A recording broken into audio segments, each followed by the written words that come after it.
Hello Avinash भाई, thank you for coming on positive talk. इतने सारे जो फेलियर्स हुए, कैसे डील किया आपने बात? मेरे हिसाब से ना, कोई बंदा अगर अपनी लाइफ की सबसे इंपॉर्टेंट चीज में फेल हुआ ना, उसको रो लेना चाहिए बंदा। लाइफ के हर एक सिचुएशन में बस सर्वाइव करना, ये सर्वाइव वर्ड याद रखना बस। और इस पे मैं कहता भी हूँ, it doesn't matter how slowly you go until you don't stop. तो ये प्यार मोहब्बत आपने कभी की है? आज के डेट में लव करना चाहिए ताकि आपको पता चले कि लव क्यों नहीं करना। पहले डर था कि तुझे खो ना दूं, अब दुआ करता हूँ तुझसे सामना ना हो। Hello guys and welcome to positive talks. और आज के जो गेस्ट है वो एक यंग सेंसेशन है, यूथ उनके पीछे पागल है। अगर उनके डीएम्स, व्हाट्सएप और ईमेल चेक करोगे तो एप्रिसिएशन से भरे पड़े हैं। तो वो है अविनाश कुमार, जो सोशल मीडिया पे एस्थेटिक अभी से जाने जाते हैं। उनके 2 मिलियन से ज़्यादा यूट्यूब सब्सक्राइबर्स है, 3 लाख से ज़्यादा इंस्टाग्राम फॉलोअर्स है। सो इस पॉडकास्ट को एंड तक देखना, बहुत इन डेप्थ बातें हुई है। और सब्सक्राइब किए बिना जाना मत for such wonderful guest. So guys, आज के पॉडकास्ट का रिफ्रेशिंग पार्टनर है जस्ट कॉफी, जो आपको फूड डिलीवरी एप्स पे मिल जाएगा। और इसका फर्स्ट आउटलेट खुला है विले पार्ले में, जिसका एड्रेस मैं डिस्क्रिप्शन में दे दूंगा। So grab your coffee and let's begin positive talks.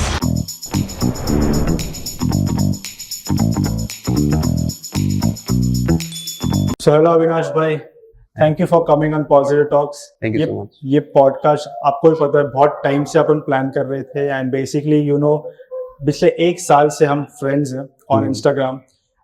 हमारी जो कनेक्ट हुई थी वो हुई थी जब मैंने मेरा कंटेंट क्रिएशन शुरू किया था। और वो टाइम पे मैंने कम से कम 400 to 500 लोगों को ईमेल भेजा था। उन 400-500 ईमेल में से कम से कम आई थिंक 5 से 10 लोगों ने रिवर्ट किया, तो उसमें से आप एक थे। और फिर हमने कोलैब किया, तब आपकी फॉलोअर्स अराउंड कुछ 25-30K पे थी। और now you are booming like anything today, like every youth wants to hear you. You are becoming an inspiration for them. So ये सारी जर्नी को हम कवर करेंगे। So बहुत बातें होगी आज अविनाश भाई, एकदम खुल के हर चीज बताना आपके सुपर बारे में। एक्साइटेड भाई, सुपर एक्साइटेड। So हम चालू करेंगे आपके चाइल्डहुड से। आपकी चाइल्डहुड में आप कैसे थे, क्या थे, आपने किस तरह का संघर्ष देखा है आपने?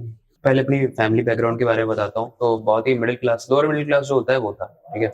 और उसके बाद हाँ, पापा आर्मी में थे उस वक्त। पापा की सैलरी 200 थी, मतलब आर्मी की सबसे छोटी रैंक थे, उस पे थे वो। मेरी जो मम्मी थी, जब पापा मम्मी की जब शादी होती है, जो मेरे केस में 2 मम्मियाँ थी। अच्छा। मेरी पहली मम्मी का देहांत हो गया था मेरे जन्म के बाद। तो बहुत ज्यादा नेगेटिविटी फैल गई थी उस चीज को लेकर। ओके। तो पापा ने वही सोचा था कि किस तरीके से इसको निकाला जाए। बट उस वक्त काफी नया फेज था शादी का, तो बच्चे को जरूरत होती है माँ की। पापा ने एक दूसरी शादी की। और मैं अपनी मम्मी को ना बहुत थैंक यू बोलता हूँ। जो मेरी नई मम्मी लोग कहेंगे उसको, बट मेरे लिए वही मम्मी है। ओके। मेरी माँ वही है। कई बार ऐसा होता है ना कि जब किसी लड़की को पता चलता है कि भाई ऑलरेडी एक बच्चा है जिस घर में आपको जाना है, तो वो मना कर देती है कि यार मैं मतलब जी नहीं पाऊंगी, मेरे को तो देखभाल में ही टाइम निकल जाएगा। बट मम्मी आई और उन्होंने इतने अच्छे तरीके से किया। और जो भी आप ये देख रहे हो ना, परवरिश और ये अविनाश जो बना है, वो सब मेरी माँ की वजह से। और उनका नाम मधु है, तो बहुत रिस्पेक्ट से लेता हूँ मैं। Okay. उन्होंने वहां से निकाला, पापा को कन्विंस किया कि इसे निकालो वरना नेगेटिविटी फैली है इसको लेके। Okay. जब कोई बच्चे की माँ मर जाती है तो उसको लेके देखा है ना, क्या बोलते हैं, माँ को खा गया। तो इस टाइप का था मेरा तो आपके गांव में ऐसे सब लोग बोलते थे? ऐसा बोलते थे। अच्छा। बट समय के साथ फिर हम शहर में आए और उसके बाद फिर शुरू हुआ। तो शुरू में मैं बहुत ज्यादा मोटा था, बहुत ज्यादा मोटा हुआ करता था। तो अपीयरेंस वाइज तो बिल्कुल भी अच्छा नहीं था। और मुझे एक प्रॉब्लम भी थी, और जब मैं कुछ कहता था तो वो चीजें फंसती थी। ओके। तो फिर एक अलग लाइफ स्टार्ट हुई। लेकिन उसमें जो सबसे बड़ी प्रॉब्लम थी कि मेरे फ्रेंड्स नहीं थे। उसका मेन रीजन था कि मैं बहुत अनअट्रैक्टिव टाइप का था, बहुत मोटा था, इंट्रोवर्ट भी था। बुली करते थे लोग बहुत ज्यादा। वो तो अभी समय के साथ मैं बताता हूँ। अच्छा। आई गेस आपने जो स्टॉक देखा है मेरा? मैंने थोड़ा बहुत देखा आपकी जर्नी के बारे में, मतलब बहुत इंस्पायरिंग जर्नी है। Definitely I would love to hear from you. उसके बाद क्या हुआ कि अनअट्रैक्टिव होने की वजह से, इंट्रोवर्ट होने की वजह से मेरे ज्यादा दोस्त नहीं थे। और समय के साथ मुझे लोगों ने बहुत हेट भी किया इसकी वजह से, क्योंकि जब आपके कोई दोस्त नहीं होते हैं ना, तो आपको कोई प्रोटेक्ट नहीं करता है, ठीक है। और मेरे साथ सेम वही सिचुएशन थी। ओके। समय के साथ जैसे जैसे मैं बड़ा हुआ, मुझे एक प्रॉब्लम हुई, और वो प्रॉब्लम थी क्लियर ना बोल पाने की। अच्छा। तो जब भी मैं कुछ बोलता था ना, तो मेरी टंग जो है वो चिपक जाती थी कुछ वर्ड्स में, जो खुद अविनाश को और ज्यादा अनअट्रैक्टिव बना देती। मतलब जब आप किसी चीज को कम्युनिकेट नहीं कर पा रहे हो ना क्लियरली, तो लोग इंटरेस्ट नहीं लेते हैं उतना। फिर समय के साथ मैंने उस चीज से बहुत ज्यादा काम किया। और किसी भी इंसान को जिसको ये प्रॉब्लम है, जो क्लियरली नहीं बोल पा रहा है, उससे मैं यही कहूंगा कि अपने पॉजेस पे हमें वर्क करना चाहिए। ओके, लाइक कहाँ पे पॉज लेना है बोलते वक्त, अगर हम वो चीज सीख गए तो आधी क्लैरिटी वहां पे आ जाती है। इनफैक्ट कहीं हम नर्वस हो गए बोलते वक्त, या कहीं हमें लग रहा है कि हम ये चीज क्लियर नहीं बोल पाएंगे, just take a deep breath and then again start. इस चीज ने मुझे बहुत हेल्प की 11th में आके, क्योंकि फ्रेंड्स नहीं थे और ये सब जो भी था वो कंटिन्यू ही था। तो जब मैं 11th में आया ना, तो मुझे बहुत ज्यादा बुली किया गया, ठीक है, मतलब टॉर्चर वगैरह टाइप के जो होते हैं ना, वो बच्चों ने किया। फ्रेंड्स नहीं थे, कोई बचाने भी नहीं आता था। और एक बच्चा उस 11 साल में कितना ही छोटा बच्चा होता है, तो माइंड पे बहुत ज्यादा इफेक्ट पड़ा था मेरे। मैं 11th में फेल हो गया था। फेल मतलब पूरा फेल, किसी सब्जेक्ट में नहीं, पूरा ईयर बैक हो गया। 11th स्टैंडर्ड में पूरा ईयर बैक, मतलब फेल हो गए थे। हाँ। ओके। तो फैमिली भी बहुत ज्यादा डिसअपॉइंटेड थी। फ्रेंड्स थे नहीं बाहर, अंदर भी फैमिली डिसअपॉइंट हो गई। उनकी क्या रिएक्शन थी? दे वर सपोर्टिव? कुछ नहीं, एक्चुअली क्या है ना कि जब आपके फादर आपसे गुस्सा है, वो आपको मार वार के फिर बात करे चलेगा, लेकिन आपसे बात ही करना बंद कर देना, वो बहुत ज्यादा डिसहार्टनिंग होता है। और पापा ने बात करना बंद कर दिया 6 महीने। मैंने सोचा यार कि ये तो अब कुछ भी नहीं बचा मेरे साथ फिर लाइफ में, बाहर कोई है नहीं दोस्त, घर में मम्मी पापा बात करते थे, वो भी बात नहीं कर रहे अब सही से। उसके बाद मैंने सोचा कि एक काम करते हैं, पापा आर्मी में है ना, और आर्मी में ही ट्राई करते हैं। और ये जो इंस्पिरेशन आई थी ना आर्मी में जाने की, ये जो मोटिवेशन आया था, ये एक इंसिडेंट से आया था, उसे ध्यान से सुनना। तो इंसिडेंट कुछ ऐसा है कि हम आर्मी हॉस्पिटल में गए पापा के साथ, मैं और पापा। वहां से जब वापस आ रहे हैं तो मेरे पीछे पापा बैठे हुए हैं। पापा ने बोला था तू ड्राइव करके ले जा, पापा के हाथ में कुछ डॉक्यूमेंट्स है। आगे मैंने हेलमेट लगाया हुआ है, और आर्मी में ये रूल होता है कि जब भी आप क्रॉस कर रहे हो ना सारे गेट्स को, आर्मी हॉस्पिटल से जाते हो एग्जिट करते वक्त, तो वहां पे ना कुछ संतरी खड़े होते हैं, मतलब कुछ कीपर्स होते हैं जो आर्मी के कीपर्स होते हैं। वो सल्यूट करते हैं आपसे अपर रैंक को। और तब मेरे पापा जो सूबेदार बन चुके थे, 2 स्टार थे उनके कंधों। तो जब वो सल्यूट कर रहे थे ना, वो सल्यूट मुझसे होके जा रहा था। तो मुझे ऐसा फील हो रहा था कि यार ये सल्यूट मुझे हो रहा है। आप ही को सल्यूट कर रहे हैं। तो मुझे इतना ज्यादा अच्छा लगा, लाइफ में कभी इतना अच्छा नहीं लगा था। मैंने बोला यार ये चीज मुझे बहुत अच्छी लगी, और आई थिंक कि ये इस चीज में अगर मैं घुस गया और कुछ बन गया तो मुझे वो रिस्पेक्ट मिलेगी जो बचपन से कभी नहीं मिली। तो मैंने जी तोड़ के दौड़ना शुरू किया, और फर्स्ट दिन जिस दिन मैं मोटिवेट हुआ था, उस दिन अकेले में 10 किलोमीटर दौड़ा था। मैं बहुत मोटा था, उसके बाद भी अपने वेट को लेके 10 किलोमीटर दौड़ा था। अच्छा। मेरे पैर में बहुत ज्यादा फिर दर्द होने लगा, बट मैं दौड़ा। आर्मी की जब भर्ती आई थी तो फिर मैंने सारे डॉक्यूमेंट्स और सारे एग्जाम्स क्लियर किए, रनिंग भी क्लियर की। लेकिन कुछ समय के बाद जब मेडिकल हुआ तो मैं मेडिकल आउट हो गया। क्यों? मेडिकल में क्या हो गया? उनके बहुत सारे एक्चुअली चीजें होती हैं यार निकालने के लिए, आर्मी के रूल्स बहुत स्ट्रिक्ट होते हैं। अब मुझे तो मेरा टेक्निकल टर्म भी याद है, उन्होंने मेरे हाथ में कोई एंगल था जो कि मिसिंग था। उन्होंने बेटा आपको क्यूबिटस वल्गस है। मतलब ये क्या बीमारी है? वो तो बेटा ये बीमारी नहीं है, ये एक्चुअली एंगल होता है। मतलब कुछ लोगों का ऐसे टेढ़ा होता है हाथ, कुछ लोगों का ज्यादा टेढ़ा होता है, कुछ लोगों का सीधा होता है। मेरा सीधा है एकदम हाथ। अच्छा। तो यूजुअली आप अपने हाथ को भी देखोगे ना, ओके, तो देखना अगर आप सीधा एकदम करोगे तो वो हल्का सा यहाँ से ऐसे जाता है टेढ़ा होकर। हाँ, मेरा एकदम सीधा है। तो दिस वाज द प्रॉब्लम। मैंने बोला अरे सर मैं गन उठा लूंगा, मैं वॉर लड़ लूंगा। बोला नहीं बेटा। तो उस दिन ना मैं बहुत रोया था। मतलब मुझे ऐसा लगा था कि यार एक चीज मिली थी जिससे मुझे ऐसा लगा कि मैं अपनी रिस्पेक्ट ले पाऊंगा। हाँ। मैं कुछ स्टैंड कर पाऊंगा कहीं पे, और वो भी टूट गई। तो फिर इतने जो अपने फेलियर्स हो गए अभी बचपन में, समझो आप बुली करते थे लोग, आपकी जो प्रॉब्लम्स थी बात करने की, आप मोटे थे, और फिर आप 11th स्टैंडर्ड में आप फेल हुए। फिर उसके बाद आपने एक और अपने आप को मोटिवेट करने की कोशिश की कि आर्मी में जाते, because you saw that how your father is getting respect. तो वो रिस्पेक्ट के लिए आपने सोचा कि मैं चलो आर्मी में चले जाता हूँ, तो वहां मैं करता हूँ, वहां पे भी फेलियर। तो इतने सारे जो फेलियर्स है उससे कैसे, मतलब कैसे डील किया आपने बाद में? देखो किसी को जब फेलियर मिलता है ना, तो उसको बहुत सारे बड़े लोगों की बातें सुनाई देती हैं कि भाई ऐसे होगा वैसे होगा। बहुत सारे उसके दोस्त उसको कन्विंस करते हैं कि सब ठीक है। बट भाई उस वक्त एग्जैक्ट पिन पॉइंट, उस वक्त जब उस बंदे ने फेल किया है लाइफ में, कुछ हेल्प नहीं करता है, कुछ हेल्प नहीं करता है, सब ब्लैक होता है।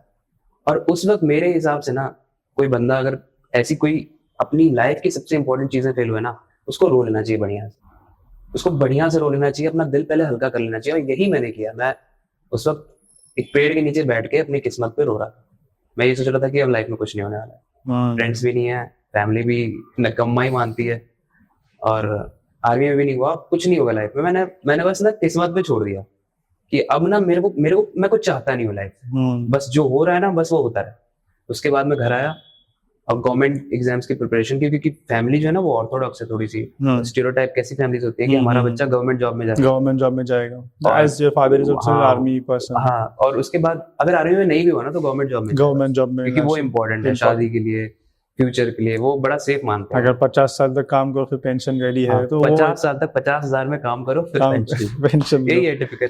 ये हाँ, मेरी फैमिली भी वैसी थी, वही चाहती थी, पर आप ऐसे नहीं थे बराबर। वो बाद में जाके हुआ, बट अनफॉर्चुनेटली जब तक मैं प्रिपरेशन कर रहा था ना, मैं मन से कर भी नहीं पा रहा था, शायद वो मेरी चीज थी भी नहीं, बट दिखाने के लिए कर रहा था, और मैं किसी भी एग्जाम में पास ही नहीं हुआ था।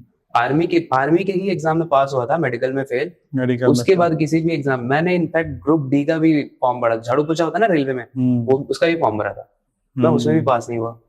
मैंने बोला कितना भी चढ़ो भाई, जैसे कुछ नहीं होने वाला है। ये जो आर्मी का किस्सा है ना, ये मेरी लाइफ में भी बहुत, मतलब मैं जब आपकी कहानी सुन रहा हूँ ना, बहुत ज्यादा रिलेट कर रहा हूँ, because I at a point I also want to become a footballer. घर से निकला था, भागा था, घर पे घर वालों को पता नहीं, बहुत मेहनत की, कोलकाता से फिर आर्मी टीम में सिलेक्ट हुआ, आर्मी में फॉर्म भरने वाला था, एक हफ्ता था, ligament tear. It was such an drastic thing. मतलब जो 7th स्टैंडर्ड से एक स्टूडियस बच्चा था, मैं स्टूडियस बच्चा रहते हुए मैंने फुटबॉल पे फोकस करने से पढ़ाई को पीछे छोड़ दिया, जो पेरेंट्स चाहते थे, और उससे फिर आने के बाद इतना failure. I can totally relate with your failures. But लोगों को, जो यूथ होती है, तुम और हम, मैंने जिस तरह से we are doing good things and we are trying to reach out people with all motivational things and whatever it is. आज का यूथ बहुत डिप्रेशन में, बहुत ऐसा, मतलब एक चीज छोटी सी हार गई तो जिंदगी छोड़ देना, तो इससे किस तरह से उनको डील करना चाहिए? आई थिंक इसके पीछे मैं बस एक ही चीज कहूंगा, अगर कोई सुन रहा है तो उस चीज को याद रखें, आपको हर सिचुएशन में, लाइफ के हर एक सिचुएशन में बस सर्वाइव करना। ये सर्वाइव वर्ड याद रखना बस। आपका ब्रेकअप हुआ है, आपको सर्वाइव करना है। आप फेल हुए अपनी सबसे बेस्ट चीज में, जो आप बचपन से चाहते थे, आपको सर्वाइव करना है। आपको किसी दोस्त ने छोड़ दिया, आपको सर्वाइव करना है। आपको जॉब नहीं मिल रही, आपको सर्वाइव करना है। ये जो लाइफ के हर एक स्टेज में जब आप सर्वाइव करते जाओगे ना, और हर सीढ़ी को आप चढ़ते जाओगे, तो आपके पास एक बंडल ऑफ एक्सपीरियंस हो लाइफ का, और उसको जब आप अप्लाई करोगे ना, तो आप अविनाश की तरह साउंड करोगे। और इसी तरीके से चीजें होती हैं भाई। और आप भी देखो, आप कुछ कर रहे हो ना, ऐसा तो नहीं है कि आप हार के बैठे हो। आपने जैसे रोने की बात की, definitely we need to cry out, सब ठीक है, पर अगले दिन उठ के फिर से मेहनत करना है, बिकॉज जिंदगी रुकने नहीं वाली आपके लिए। और इस पे मैं कहता भी हूँ, it doesn't matter how slowly you go until you don't stop. Avinash भाई, ये जो आपकी जो स्ट्रगल है ना, ये मेरा जो कॉन्सेप्ट है पूरा पॉजिटिव टॉक्स या पॉजिटिविटी अराउंड का, this concept is, people always think कि क्या नीश है, किस ऑडियंस को आप टारगेट कर रहे हो। मैं मुझे ऐसा कहना है उनको कि ये देश के युवाओं को टारगेट कर रहा हूँ, कि अविनाश भाई के फॉलोअर्स, अविनाश भाई को जो आज फेम मिला है, जितना वो अट्रैक्टिव हो गए हैं आज, पर उनकी रियलिटी, उनकी रियल जर्नी कैसे शुरू हुई, I think that should be the focus for every youth. Because youth को वो देखना चाहिए कि आपकी स्ट्रगल कहाँ से शुरू हुई। जैसे आपने कहा कि आपके फादर बहुत गुस्सा थे, आपकी फैमिली, आपके स्कूल के बच्चे सारे जो आपको बुली करते थे, वो सारी चीज़ों को आपने किस तरह से टैकल किया। So I would love to know अभी कि आपका जो फैमिली के साथ आपका जो पहले रिश्ता था, एंड अभी आप जिस तरह से आपको फेम मिल रहा है, तो कैसे चेंज हुआ है? मतलब what is the difference you can see? बहुत ज्यादा ड्रास्टिक चेंज हुआ है। अभी आपको वो निकम्मा नहीं मानते होगे? बिल्कुल निकम्मा नहीं मानते हैं वो। बहुत ज्यादा मेरे घर में मेरी ऑथेंटिसिटी काफी हद तक बढ़ गई है, थैंक्स टू ये कंटेंट क्रिएशन भी, और उस अविनाश को भी जिसने लाइफ में हार नहीं मानी और आगे बढ़ता गया हर चीज को सर्वाइव करके। और पहले ऐसा होता था ना कि जैसे मेरी बहन मेरे से ज्यादा समझदार मानी जाती है, और वो है भी, अगर वो देख ले तो अप एंड डाउन, वो है भी समझदार, बट मैं थोड़ा सा ज्यादा ही बेवकूफ माना जाता था। अच्छा। क्योंकि मैं अपनी बातों को नहीं रख पाता था, बिकॉज कम्युनिकेशन इश्यूज। उसके बाद मेरी पर्सनालिटी भी उस टाइप की नहीं थी, मोटा सा था, थोड़ा सा अनअट्रैक्टिव। उसके बाद लाइफ में कुछ उखाड़ा नहीं था, सिंपल सी चीज है। जब तक आप कुछ नहीं उखाड़ते हो भाई, आप कुछ नहीं हो जिंदगी में। तो ये तीनों ही चीजों में मैंने चेंज किया। मैंने अपने लुक्स में चेंज किया। पहले के फोटोज अगर मैं आपको दिखा दूंगा, आप मेरी ऑडियंस को दिखाना मत, अगर मैं आपको सेंड भी करता हूँ, बट आप समझ जाओगे कितना ड्रास्टिक चेंज है। मैं सही में दिखाऊंगा पॉडकास्ट के बाद। ठीक है। दूसरी चीज, पापा मम्मी जो थे, ऑथेंटिसिटी बहुत कम थी। मैं कुछ कहता था तो उस बात की उतनी वैल्यू नहीं होती थी। आज वो ऐसा लगता है कि पूरा रिलाय हो सकते हैं मेरे पे। हाँ, ठीक है, जिम्मेदार बेटा, बहुत जिम्मेदार बेटा। और मैं अपना एक अचीवमेंट बताता हूँ, अभी मैंने कहीं भी नहीं बताया क्योंकि अभी रिसेंट ही हुआ है। मेरी मम्मी ने बोला था ना कि उनको प्लेन में घूमना है, मतलब एरोप्लेन में। हाँ middle class, lower middle class से थे हम लोग, हम्म तो ये छोटे छोटे सपने होते हैं हम लोग के। ऐसे नहीं होते कि महल चाहिए, मर्सिडीज चाहिए, नहीं, प्लेन में घूमना है। मम्मी ने बोला था मरने से पहले प्लेन में घूमना है। मतलब मम्मी क्या बात कर रही है। तो जनवरी में ना मैं अपनी मम्मी के साथ, और प्लेन घूम के उन्होंने स्पेसिफिक डेस्टिनेशन भी बताई है कि प्लेन में घूम के बेटा हमको मुंबई जाना है। ओ तो मैंने अपनी पूरी फैमिली की फ्लाइट की टिकट, सन स्टे सारा अरेंज कराया जनवरी के लिए, क्योंकि मैं इतना केपेबल हो पाया। तो मुझे लगता है ये मेरे लिए अचीवमेंट है। बल्कि कुछ लोगों को हो सकता है ना लगे कि ये क्या है, ट्रैवल कौन सा अचीवमेंट है, बट मेरी मम्मी का सपना था जिसे मैं पूरा करूं। मतलब मेरे को ये साइन मिलेगा कि मैंने वो सपना पूरा किया। So good so good. तो इसलिए मैं ऑडियंस को भी शायद पता नहीं होगा, तो अविनाश भाई मुंबई आए हैं, और कैसा लग रहा है आपको? मतलब अभी उसके पेरेंट्स आए नहीं हैं, आगे का प्लान है राइट ये, राइट। बट अविनाश भाई पहले पूरा मुआयना लेने आए हैं, क्या क्या घूम सकते हैं। सो मुंबई आपको कैसे लग रहा है वो बताइए थोड़ा। यार मुंबई बहुत फास्ट है, अनलाइक दिल्ली, नोएडा और लखनऊ, जहाँ जहाँ मैं रहा हूँ इससे पहले। ओके बहुत फास्ट है, लोग भाग रहे हैं, बहुत तेजी से भाग रहे हैं, जॉब से निकलने के बाद, जॉब जाने से पहले।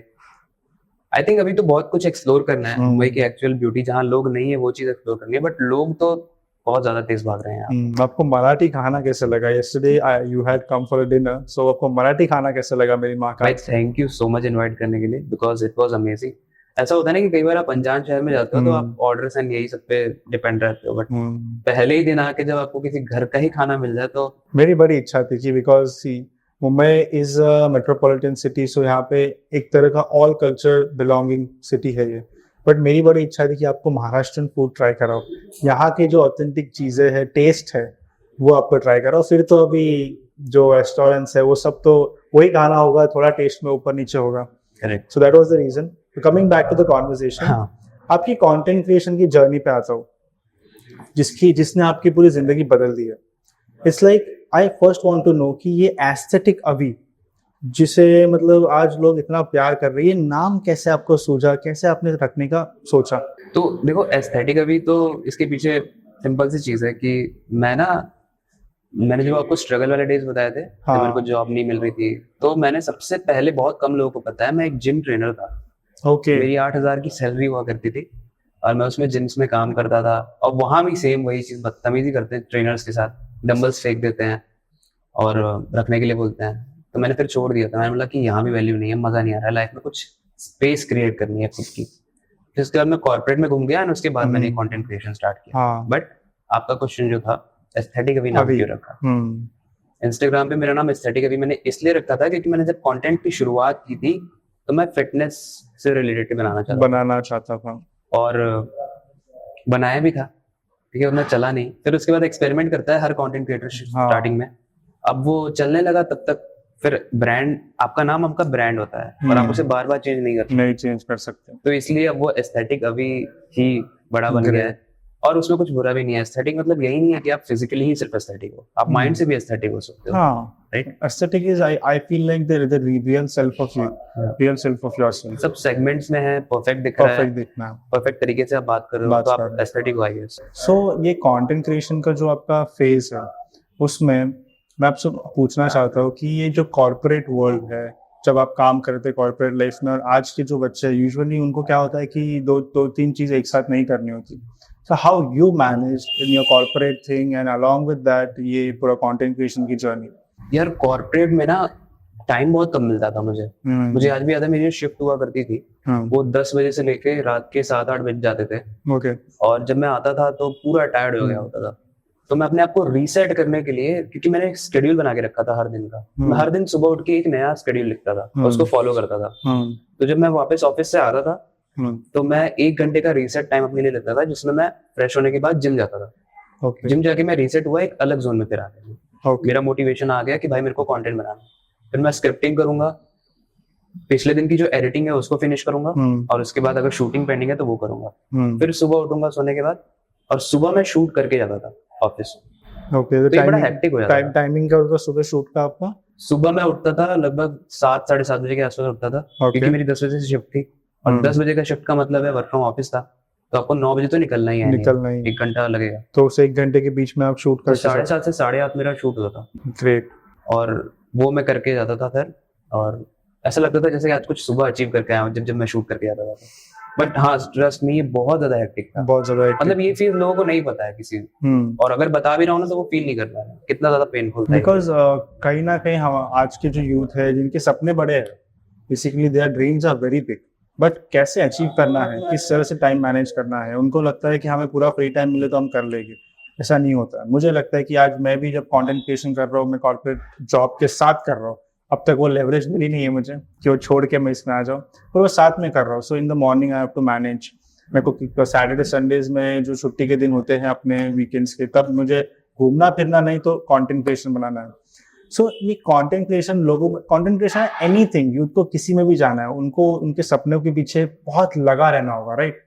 This is what you have also followed. पागल हो जाओ, पागल हो जाना है, कुत्ते की तरह पागल हो जाओ। मैं तो कहता हूँ तुम्हें फिर गलत से ही नहीं देखना चाहिए कि क्या हो रहा है उसको अचीव करने के लिए, तुम बस सीधी लाइन में भागो। सो ये कंटेंट क्रिएशन का आपका ना एक विजन क्या था, मतलब what you want to give to the audience? अगर शुरुआत में नहीं हो, पर शुरू करने के बाद जब आप इस स्टेज पे पहुंचो तो अभी आपका विजन क्या है? आप यूथ की लगे, क्योंकि बहुत यूथ आपके पीछे पागल है। मैं रोज देखता हूँ आपके स्टोरीज, बिकॉज एक साल से तो हम एक दूसरे को फॉलो कर ही रहे। Everyone is putting so motivating messages and everything. So आपका अभी उनके प्रति क्या विजन है, उनको आपको क्या देना है? जब लोग आपको अप्रिशिएट करते हैं ना तो इसका मतलब आपने उनकी लाइफ में कुछ तो 1% भी चेंज किया है। और इसीलिए वो इतने बड़े बड़े चिट्ठे लिखते हैं मेरे को, मेल्स में, डीएम्स में। मुझे बहुत अच्छा लगता है वो अप्रिशिएशंस पढ़ के, क्योंकि अब मैं उसको एक्सेप्ट करता हूँ। मैं उसको ऐसे नहीं करता अरे क्यों कह रहे हो, मुझे पता है भाई मैंने बहुत मेहनत करके वो कंटेंट बनाया। हर एक कंटेंट में मैंने अपना एक्सपीरियंस शेयर किया कि आप किस तरीके से अपने आप माइंडसेट डेवलप कर सकते हो, फिजिक डेवलप कर सकते हो। दुनिया बेकार है, कैसे उसकी बातों को हटा के आप वो करो जो आपको करना है, तो सिखाता रहता हूँ मैं। राइट। और आई थिंक ये आजकल के बच्चे जो 30 साल का होने वाला अविनाश सीख चुका है, वो अगर कोई 20 साल का बंदा सीखेगा तो ऑब्वियसली समझ जाएगा। उसका 10 साल का ये जो फेलियर वाला एक्सपीरियंस है वो तो उस चीज का टाइम गैप बच जाएगा उसका। So, अविनाश भाई, जैसे आपने कहा कि the 30 years of आपके जो 10 साल का जो एक्सपीरियंस आपने कहा, 20 साल का उम्र होगा, जो टीनेजर होगा, अगर वो देखेगा तो वो डेफिनेटली उस फेलियर से सीखेगा, वो गलतियां नहीं करेगा। बट मुझे लगता है कि फेलियर्स बहुत जरूरी है जिंदगी में। सब आप फेल होते हो, दुनिया आपको बहुत कुछ बैकलैश करती है, बहुत कुछ बोलती है, आपको ताने मारती है, तो मुझे लगता है कि वो फेलियर्स आप मतलब समझो यूथ के उसके पास कोई नए फेलियर्स आ जाएंगे, कुछ अलग तरीके के फेलियर्स है, तो फेलियर से इन जनरल कैसे डील करना चाहिए? दुनिया, कुछ तो लोग कहेंगे, लोगों का काम है कहना, करते जाओ। So true. देखो अगर पूरी दुनिया आपको लाइक कर रही है ना तो आप कुछ गलत कर रहे हो अपने लिए। और अगर आप जब सही करने लगोगे अपने लिए ना तो दुनिया आपको हेट करेगी। तो दुनिया अगर आपको हेट कर रही है, बोल रही है भाई तो नहीं कर पाएगा, क्या बकवास कर रहा है, वो आपका पहला स्टेप है, वो पहली सीढ़ी है आपके सक्सेस के लिए। उससे कदम रखो, उसको हेट मत करो, उसको एक्सेप्ट करो। अब उसको आपको एक्शंस में कन्वर्ट करके दिखाना है ना दुनिया को। बुरा क्यों लग रहा है तुम्हें, अचीव नहीं कर पाओगे क्या? ऐसा होना चाहिए माइंडसेट। सही बात है।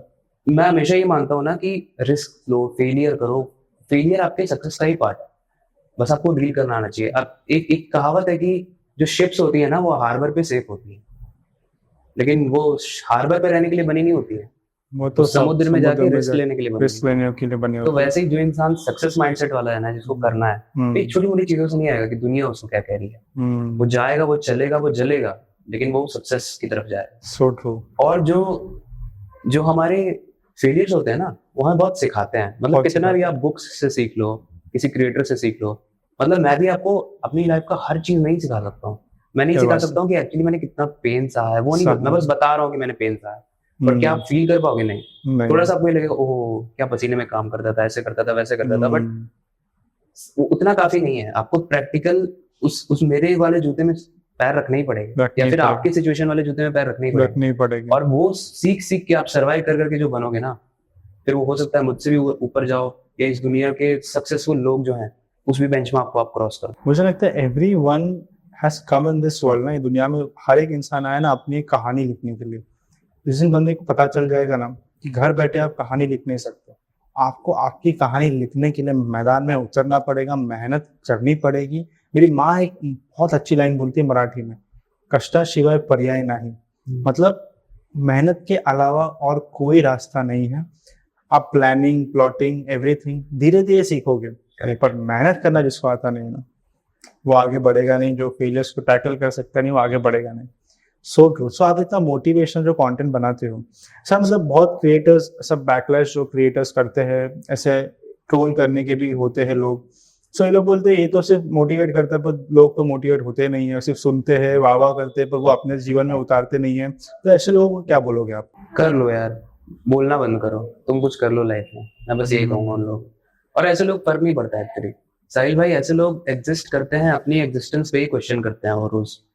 वो बस लोगों से कंपेयर कर रहे हैं कि भाई ये भी मेरे से आगे निकल रहा है, इसको कुछ बोल देता हूँ, ये भी मेरे से आगे निकल रहा है, इसको कुछ बोल देता हूँ। वो खुद कुछ नहीं कर रहा है, बस डेटा बैग रिचार्ज कर रहे हैं पापा के पैसों से और स्क्रॉल कर रहे हैं। स्क्रॉल कर वो भाई जो इंसान करने लगेगा ना, उसके हेटर्स बनना स्टार्ट होते हैं। और फिर वो उनकी शुरू में तो वो दिक्कत करती है, मुझे भी दिक्कत किया था। मेरे को कोई भी शुरू करता है ना जब कंटेंट, और उसको जब हेट्स मिलते हैं, बोलती है, उसको बड़ा बुरा लगता है कि यार ये क्या बोल रहे हैं, मैं तो इतना अच्छा मेहनत से बना रहा हूँ, मेरे को तो अप्रिशिएशन मिलना चाहिए। बट वो मिलेगा क्योंकि वो खाली वाले लोगों के पास जाएगा। एल्गोरिदम को नहीं पता है ना इंस्टा या यूट्यूब के कि मैं किसके पास भेज रहा हूँ। वो खाली बैठा हुआ स्क्रॉल करेगा। तुम ये सोचो कि बस व्यूअर के पास गया, वो एक तुम्हारा व्यूअर है जो जिसकी लाइफ में आप कुछ चेंज करोगे ना, जब वो इतने बड़े बड़े कमेंट्स करेंगे कि भाई आपने आपकी इस वीडियो की वजह से, मेरे ऑडियंस में से कितने लोग हैं उनको वीडियो के टाइटल्स तक याद होते हैं कि आपकी, मैंने अभी आई गेस 700 से ऊपर वीडियोस बना ली होंगी शॉर्ट्स की अगर बात करूँ तो, और हर वीडियो एक पावरफुल पैक है। उसमें अपने मैंने कुछ एक्सपीरियंस डाला है, कुछ ऐसा डाला है जो यंगस्टर अगर सुनेगा तो कुछ सीखेगा। So good. और उन लोगों को वो टाइटल तक याद है, उनको उस शॉर्ट में बोला हुआ मेरा एक कोट तक याद है। तो जब इतना डीपली आप पेनिट्रेट कर रहे हो ना किसी के थॉट्स में, तो आप बड़ा तो कर रहे हो बॉस। ग्रेट। और तभी मैं आई थिंक यही रीजन है कि हमारा यूट्यूब चैनल ग्रो हुआ। सो मैं आपसे पूछना चाहूंगा कि ये मोटिवेशनल कंटेंट, इसको आप कहाँ लेके जाना चाहते हो in future, in what stages you want to take, कि लोगों ने कैसा लेना चाहिए आपके इस कंटेंट को? यार मैं अपने कंटेंट को ना मोटिवेशन नहीं मानता हूँ। ओके अच्छा, मैं आपको ना मोटिवेशन और डिसिप्लिन या कंसिस्टेंसी जो होती है उसके बीच में एक डिफरेंस समझाता हूँ। ओके।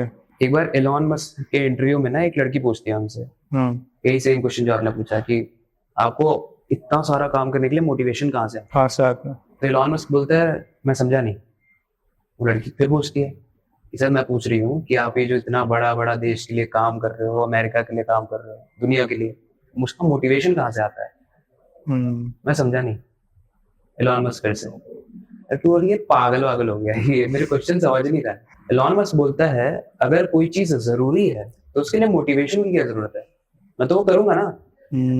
आप खाना खाने के लिए कभी सर्च करते हो हाउ टू ईट, सांस लेने के लिए सर्च करते हो how to breathe properly? No.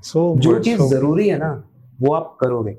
अगर आपके गोल्स क्लियर है कि मुझे ये करना है और इसके इधर उधर मुझे कुछ नहीं दिख रहा है, घोड़े की वो देखा है आंखों पे क्या होता है ताकि उसे साइड में कुछ ना दिखे, वैसे बन जाओ। आपको बस एक ही लक्ष्य दिखेगा और आप बस दौड़ो। जब आपको 10 चीजें दिखेंगी ना तो आप सोचोगे वाह वाह वाह कहाँ जाऊं। लेकिन जब आपको सिर्फ एक चीज दिख रही है, सिर्फ एक चीज, तो आप पूरी जान लगा के उसकी तरफ दौड़ोगे। और यही करता हूं मैं। मेरा मोटिवेशनल कंटेंट नहीं है, हर दिन हर पल अपने पास्ट में अपने फ्यूचर में जो भी मैं सीख रहा हूँ उसका एक एक चीज मैं अपने कंटेंट में डाल देता हूँ। वो लोगों को रिलेट करता है, लोगों की लाइफ में चेंज लाता है, लोग उसको अप्रिशिएट करते हैं। और ये कंटेंट तब तक चलेगा जब तक मैं मर ना जाऊं, क्योंकि हर दिन तो मैं कुछ ना कुछ सीख ही रहा हूँ। सो ट्रू सर, आपके जो सारे एक्सपीरियंसेस है उससे मैं भी बहुत कुछ सीख रहा हूँ। आपको पता है मैं आपको बीच बीच में फोन करके भी पूछता हूँ ये कैसे कर सकते हैं, क्या कर सकते हैं, क्या एक्सपेरिमेंट कर सकते हैं। तो truly an inspiration for every youth. So true. पर आप बीच बीच में मतलब बीच बीच में नहीं, बहुत लॉन्ग फॉर्म कंटेंट भूतों पे भी बनाते हो, उसके पीछे क्या रीजन है? यार मुझे ना जब मैंने शुरू किया था अपना हॉरर कंटेंट ना, मुझे बड़ा इंटरेस्ट है हॉरर चीजों में। जितनी ज्यादा हॉरर हो उतना ज्यादा मजा। गूज़बम्प्स जो जंप स्केयर्स आते हैं ना मूवी में, मैं चाहता हूँ हर एक मिनट में जंप स्केयर हो। मैं इतना ज्यादा कल्ट फॉलोअर हूँ हॉरर का, और यही एक्सपीरियंस मैं ऑडियंस को देना चाहता था। अपनी वीडियोस के जरिए मैंने दिया भी, काफी सारी मेरी वीडियोस वायरल भी गई, यति वाली गई, फिर लूसीफर वाली गई, मिलियंस टच हुई लॉन्ग फॉर्म। तो मैं बस ये चाहता था कि जब ऑडियंस है तो क्रिएटर इतने कम क्यों है। देखो मैं जो पर्सनालिटी डेवलपमेंट या सेल्फ इंप्रूवमेंट वाले कंटेंट बनाता हूँ वो भी जरूरी है, वो चेंजेस लाता है। ये मेरा पर्सनल इंटरेस्ट है हॉरर जो है। तो इसको फ्यूचर में मैं इस तरीके से देखता हूँ, जो मैंने आपको आइडिया आई गेस पॉडकास्ट से पहले हम बता भी रहे थे कि जितनी भी हॉरर प्लेसेस हैं मुझे वो एक्सप्लोर करना है, और उसमें पार्टनर्स मैं ढूंढूंगा क्रिएटर्स को और उसको एक्सप्लोर करूंगा। Great. थोड़ा इंटरेस्टिंग हो गई समथिंग। और ये So- आई गेस आपके पॉडकास्ट में सबसे पहली बार बताया। It's like the first time you are revealing this कि Yeah. आपको आगे क्या करना है आपके Correct. हॉरर कंटेंट से। करेक्ट। तो बहुत बढ़िया है, मतलब मुझे लगता है कि जो लाइव एक्सपीरियंसेस होते हैं वो भी बहुत जरूरी है। आप देखो ना, ये जो स्त्री मूवी है, उसके बाद और कौन सी मूवी आई थी अभी रिसेंट, भूल भुलैया। भूल भुलैया। जितनी हॉरर कॉमेडी मूवीज हैं अब इतनी ज्यादा फ्रीक्वेंटली क्यों आ रही हैं? क्योंकि सक्सेस रेट हॉरर चीज का बढ़ हॉरर रहा चीज का बढ़ है, लोगों को पसंद आ रहा है, पसंद ये आ रहा है। न्यू हैप्पीनेस है लोगों के लिए। लोग जब फ्रस्ट्रेट होके आते हैं ना, वही प्यार मोहब्बत और ये लड़ाई झगड़े से बोर हो गए हैं, गाली गलौज से। हॉरर एक नया एलिमेंट है जो So true. लोग अनएक्सप्लोर्ड है लोगों के लिए। जो कल्ट फॉलोअर है उनके लिए तो है, वो हॉलीवुड से लेकर बॉलीवुड हर मूवी छाप चुके हैं, लेकिन वो बहुत कम लोग हैं जिसमें से हम आते हैं। बट अब ऑडियंस के लिए नया इंटरेस्ट क्रिएट हो रहा है कि भाई हॉरर में भी मजा आ रहा है। अभी आज हॉरर की बातें कर रहे हो, हॉरर चल रहा है, पर साथ ही साथ आपने बोला प्यार मोहब्बत ये सब नहीं चल रहे, तो आप शायद गलत हो। प्यार मोहब्बत में तो लोग डूबे हुए हैं, आज के यूथ तो बहुत ज्यादा डूबे हुए हैं। तो ये प्यार मोहब्बत आपने कभी की है? आपको हुआ है कभी प्यार? मुझे लगता है ये पूरे ऑडियंस है, आपके जो व्यूअर्स है, मेरे व्यूअर्स को भी फर्स्ट टाइम पता चलेगा शायद कि अविनाश भाई को भी प्यार हुआ है कि नहीं हुआ है। प्यार हुआ है, उसके बाद से मैं पहले ये बोलता था कि पहले डर था कि तुझे खो ना दूं, अब दुआ करता हूँ तुझसे सामना ना हो। अरे रे रे रे, कहावत और जब सीखे हो तो शायर भी बन गए। देखो यार, मेन चीज ये है कि ये भी एक फेलियर ही है। आज के डेट में लव करना चाहिए ताकि आपको पता चले कि लव क्यों नहीं करना। लव क्यों नहीं करना? जब करोगे तभी तो पता चलेगा। पता चलेगा। मेरा एक्सपीरियंस ऐसा ही है और उसको मैं ओपन नहीं कर सकता क्योंकि बहुत सारे रीजंस हैं। But may be in future अगर मेरे को इसको अच्छे तरीके से रखना आया तो मैं जरूर ओपन करूँगा। ओके, बट ये हार्ट ब्रेक जब आपको हुआ था, चलो आप हमें उतना डेप्थ जाना नहीं है कैसे हुआ क्या हुआ, पर जब आपका हार्ट ब्रेक हुआ था तो आपने किस तरह से अपने आप को संभाला? Well that is what I think youth has to know, क्योंकि हार्ट ब्रेक में आजकल देख रहा हूँ मैं कि यूथ अपने आप को इस तरह से अटैक कर लेते हैं या कुछ कर लेते हैं कि वो ऐसा लगता है कि जिंदगी खत्म हो गई। यार नहीं यार, मुझे तो लगता है ऐसा नहीं है। आप बताओ आपने कैसे फेस किया था उस सिचुएशन को? देखो, जब हम किसी से प्यार करते हैं ना साहिल भाई, तो हम सामने वाले को डायमंड समझते हैं, खुद को गोल्ड। हाँ, इस दुनिया का सबसे कीमती चीज समझते हैं सामने वाले को, और खुद को समझते हैं कि उसके बिना हम कुछ है नहीं। और यही मेरे साथ भी हुआ और ये हर यंगस्टर्स के साथ होता है। तो जब वो चीज अलग होती है ना, तो ऐसा लगता है कि बहुत ही महंगा पार्ट अलग हो गया लाइफ का। बहुत ही मुश्किल से मैंने इस चीज को हासिल की थी और मैंने डायमंड खो दिया। और फिर वो रियल टाइम का फेस होता है जो भगवान दिखाता है तुम्हें कहाँ स्टैंड कर रहे हो इसके बिना, क्योंकि हम पूरी एनर्जी अपने पार्टनर में लगा देते हैं। आजकल के यंगस्टर्स ऐसे ही हैं। ऐसे ही है, बैलेंस करना नहीं आता है। Boys every boys is like this. लड़के का तो यही हाल है। वो अपनी लाइफ में फोकस करने के बजाय, हर चीज को बैलेंस करने के बजाय, अपनी फैमिली से इक्वल कनेक्शन रखने के बजाय पूरे तरीके से लड़की पे फोकस कर लेता है। और मैंने भी किया है, एक्सेप्टेड। बट जब रियल वाला मिरर जब फेस हुआ ना, जब वो गई, उसके बाद असली चीज शुरू हुई। और जब हमारा ब्रेकअप हुआ था तो मेरे 1 मिलियन हिट हुए थे यूट्यूब पे। अब मुझे समझ नहीं आ रहा था कि मैं रोऊं या खुशी मनाऊं। क्योंकि मेरी सारी खुशियां तो ऐसा हम मान के चलते हैं ना कि इसी के साथ सेलिब्रेट होगी, और वही बंदा चला गया, उसी दिन चला गया जिस दिन मेरी लाइफ की सबसे बड़ी अचीवमेंट हुई थी। तो बहुत ज्यादा डिसहार्टनिंग था। मैं रो रहा था और रोते रोते मैं स्क्रिप्ट लिख रहा था अगले दिन जो वीडियो शूट करनी है उसकी। अगले दिन मैंने कैमरा ऑन किया, सुबह 7:30 बजे मैंने शूट किया। मैं एडिट कर रहा हूँ रोते रोते और मैं उसको अपलोड कर रहा हूँ, और मैंने कहीं कुछ मेंशन नहीं किया कि मेरे साथ क्या हुआ।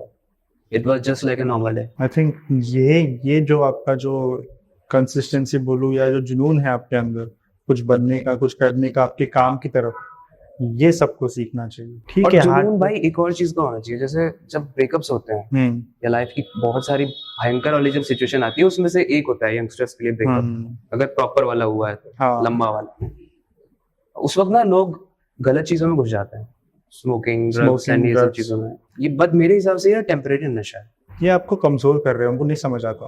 अंदर से तो खोखला कर ही रहा है, बट उस वक्त भी ये टेम्परेरी ही है। टेम्परेरी। सुबह वापस होश में आओगे ना, सिचुएशन नहीं चेंज हो रहा है, सिचुएशन वही है। मैंने ना एक दूसरा नशा चुना, मैंने मेहनत का नशा चुनी। मैंने खुद से प्रॉमिस किया कि 365 दिन तक एक भी वीडियो मिस नहीं होगी। हर दिन वीडियो जाएगी, अपनी ऑडियंस से एंगेजमेंट बढ़ाऊंगा, सबसे बात करूंगा, जितने ब्रांड्स आ रहे हैं प्रॉपर्ली उनको रिस्पॉन्ड करूंगा, कोशिश करूंगा किस तरीके से और ज्यादा पैसे कमा पाऊं, अपनी फैमिली से कनेक्शन बढ़ाऊंगा, उनके साथ जो कनेक्टिविटी मेरी ऐसे चल रही थी 50-50 उसको 100% कर दूंगा। और भाई मैंने वो किया, और जैसे ही मैं फुल स्पीड से गियर लगा के भागा ना, मेरे 2 महीने में 2 मिलियन हो गए। 2 महीने में एक सीधा 1 मिलियन 1 मिलियन से 2 मिलियन सिर्फ 2 महीने है वो।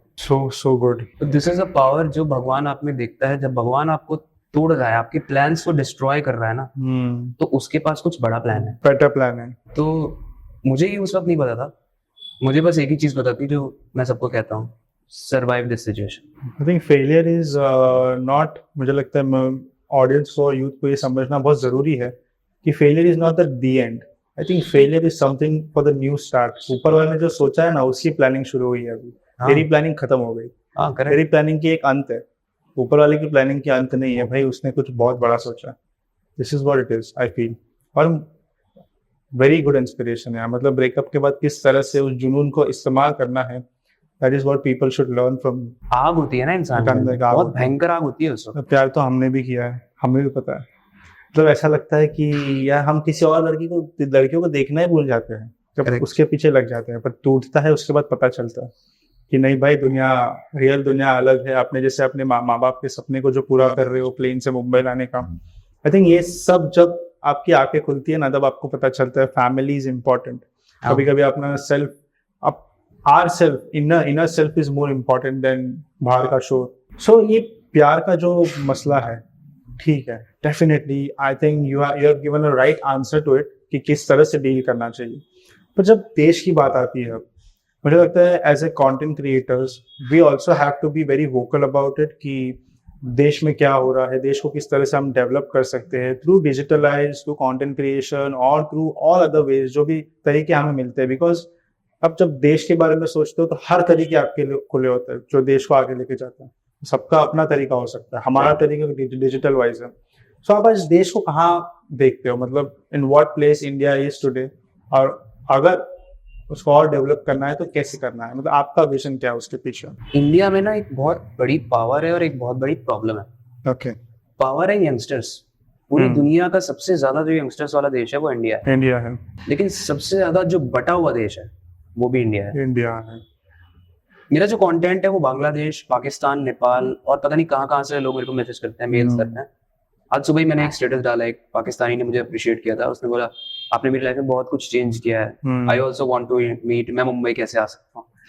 तो भले ही वो नहीं आ सकता है, बट उसके जो इमोशन है वो मुझ तक पहुंचे है। और मैंने अपनी ऑडियंस को बताया कि ये जो बॉर्डर्स है ना, ये हम लोगों ने नहीं क्रिएट किए। ये जो सुपर पावरफुल लोग हैं वो पावरफुल रहना चाहते हैं, सिर्फ इसीलिए ये मसला है।